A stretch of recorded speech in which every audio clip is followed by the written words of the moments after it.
Negosyante tayo. Pero mga panadero muna tayo bago yon. Di ba, Matthew?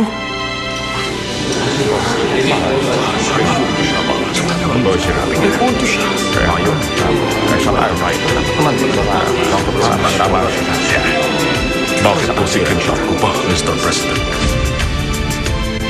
Dahil si Takgo ay hindi nagkukunwari. Ha? Maiintindihan mo kapag nakilala mo na siya. Makikita mo rin ang labis na katapatan ng kalooban niya.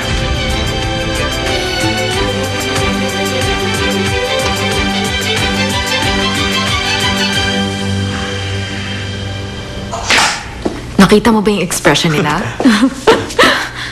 Anong nangyari? Anong napagpasyahan nila? Okay ba? Sa ngayon, si Sir Matthew mamumuno sa product development team. Ganon? Eh si acting president? Well, medyo malayo pa ang tungkol dyan. Bakit naman malabo? Magkakaroon uli kasi ng board meeting next month. Ha? Ha? Isa pa po? Oo. Yun ang naging desisyon kanina ng members ng board. Ano na lang ang gagawin ko sa susunod? Wala na akong maisip pa. Magmi-meeting tayo, pero hindi dito. Hindi dito? Kung ganun, saan naman? Sa Chongsan Factory. Bakit sa Chongsan? Kailangan niya makagawa ng bagong produkto na naaayon sa brand ng kumpanya natin.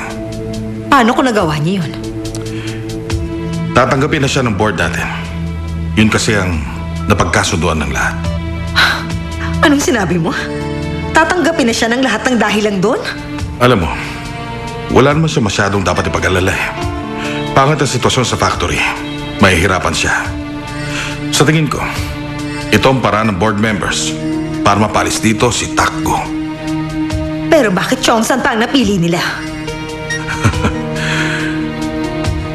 Kung tutuusin, pinakaangkop ang lugar na yon para maging libigan niya.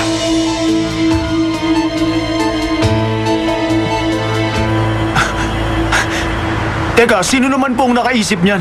Si Manager Han ba? Sino po? Hindi siya. Ang totoo niyan, ako nagsabi kay Director Yu na yun ang gawin. Kayo po, Attorney Park? Ikaw ang pumalit sa presidente natin, kaya dapat mong patunayan kaya mo siyang pantayan. Yun lang, ang paraan para maniwala ang nakapaligid sa'yo. Paano kung hindi ko po magawa ang pinapagawa ninyo? Kung hanggang dyan ka lang, wala kang karapatang maging presidente ng kumpanyang ito. Okay, sige. So gusto niyo akong subukan, tama ba? Parang gano'n na nga.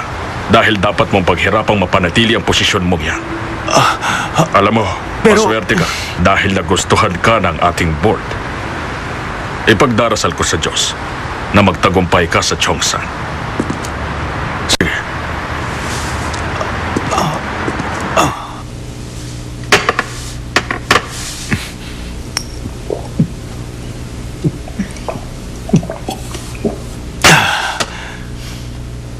So ano?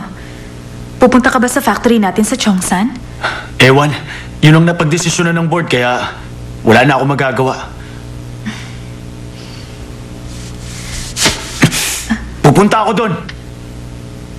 O ano, Yula? Nandito na rin lang ako. Bakit pa ako hihinto, di ba? Tsaka naisip ko, Chongsa naman yan eh. Doon tayo nang galing, Yula. Hindi ba? Kayang-kaya mo yan. Alam ko naman na kapag ginusto mo, magagawa mo. Salamat sa suporta. Sa tingin ko, hahayaan ko na lang ang Diyos na gawin ang gusto niya. Basta, gagawin ko na lang ang makakaya ko. Hindi ba? Mas okay sana kung makakasama kita sa Chongsan. Ay, puro talaga ako kalokohan. Sorry.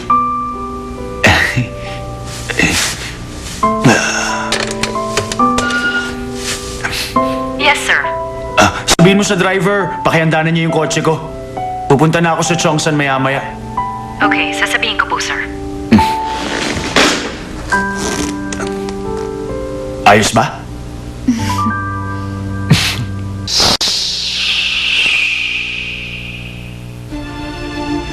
Anong pakiramdam habang nakaluhod ka dyan?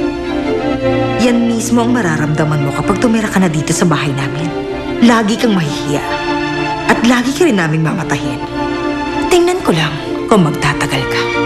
Ayaw ko naman pabayaan ang kababayan ko. Kaya tinanggap ko siya rito bilang isang security guard. Sir, magkakilala ko ba kayong dalawa? Hindi po ba kayo yun? Ang papa ni Yula? Ha, Manong?